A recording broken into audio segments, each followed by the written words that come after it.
Le 23 mai 2017, Cyberlibris organisait à la Vigne de Bagatelle son rendez-vous annuel, l'atelier client.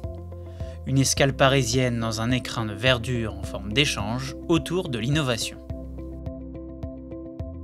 C'est un peu un arrêt sur image qui permet de montrer nos développements, de partager des convictions, d'anticiper sur l'avenir et tout simplement d'échanger, puisqu'on est tous dans des métiers différents à certains moments.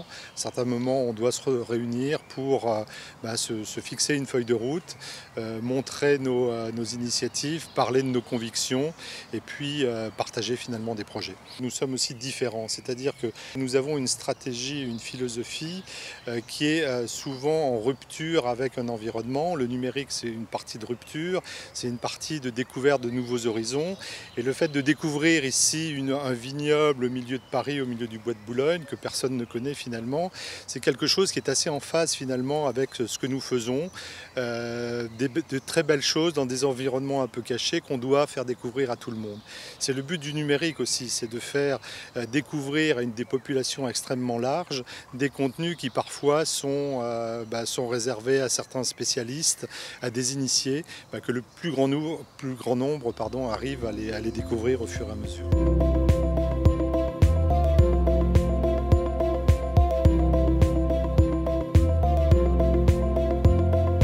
Parmi les projets présentés cette année, un nouvel outil destiné aux enfants, la biblioplante. On s'est dit, tiens, comment un bibliothécaire pourrait amener un enfant à la lecture numérique? Alors on s'est dit, est-ce qu'on ne peut pas inventer un rituel? Il faut un objet. Un objet, ça convoque un designer, on a réfléchi avec le designer, un enfant s'agrandit. Et donc on a inventé une toise, qui est un objet simple, dont la fonction explicite c'est de se mesurer. Et puis en même temps, il y a une fonction latente qui est que si tu connais ta taille, tu vas connaître les livres qu'on te propose. Et il va suffire qu'ayant ta taille, tu te retournes vers la toise, tu flashes et tu as les livres qu'on a choisis pour toi. Et là, on installe un rituel, on installe un objet qui est beau, on installe un espace pour le livre numérique sans le montrer, mais on sait qu'il est là.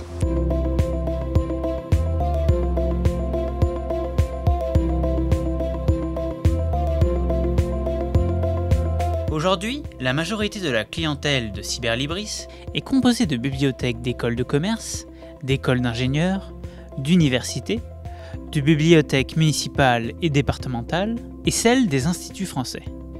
Des clients venus en nombre aux ateliers et satisfaits de l'expérience. L'intérêt de cette journée organisée par Cyberlibris, c'est de découvrir l'évolution justement de l'outil. Je trouve que la présentation sur DICE et l'utilisation de l'usage, la vision graphique de l'usage qui est faite des e-books est très intéressante et j'envisage vraiment d'installer cette interface dans notre Learning Center. On apprend plein de choses. Là, sur la visualisation des données, je trouve ça formidable. J'étais assez impressionnée. C'est très pratique. J'espère pouvoir en faire quelque chose, l'utiliser. C'est un vrai moment de respiration. C'est convivial et on travaille dans un contexte qui est complètement autre que celui qu'on trouve dans nos bibliothèques. On est vraiment hors les murs. Ce qui m'a marqué aussi, c'est toutes les avancées technologiques. On aspire tous, je pense, à pouvoir proposer ça dans nos universités ou dans nos écoles. C'est intéressant, c'est ce côté innovation. Moi, depuis que je connais ScholarVox, c'est ça qui est impressionnant, c'est qu'il y a toujours de l'innovation. Voilà. Alors rendez-vous l'an prochain pour la prochaine édition de l'atelier Cyberlibris.